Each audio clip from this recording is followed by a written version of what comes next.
Anong wala karon? Wala ko'y kwarta. Masa ka importante dagay ang kwarta sa sulod sa relasyon? Kay kanang na siya ganahan palito niya, di na ako makakuan ba. Pero bata pa man mo, i-required ba ron? O para malipay siya. Ladi po dagay no? Kay bata pa man pumuga, sa ligbay po mo ginikanan. Ah, dili siya, wala kay gikanan. Wala ako kabalo O kay imo haron ng huna-huna nga kailangan mo provide you ka sa uyab. o ako na una-una. Dili man siya sayop nga panghuna-huna no kay una-una ra man po ka nga mahatag nimo sa ganahan sa imong mahimong uyab, pero ang ato pong huna-hunaon nga ato ang mga kwarta gikan pa sa atong mga ginikanan. Unless ga part-time job ta mga ana no. Kamo mga babaeng naminaw karon ato pong sabton no nga kung mag-uyab pa mo wa pa mo'y budget jud sa sulod sa relasyon. Kung naa may mahatag ang atong uyab, dawato lang nato. Kung manapo mo may request nga dili mahatag atong uyab, ato pong respetuon, di ba? Unless that anak di dato.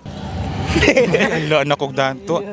Ay, Unsa pa yung pero as much as possible kung unsay ganahan sa atong uyab ato ihatag no kung naarag yun. ug manguyab gi ko ganahan ko mga 20 years old na ko. Kanang na ko'y trabaho ba. Alam nga nung murag na mula ka.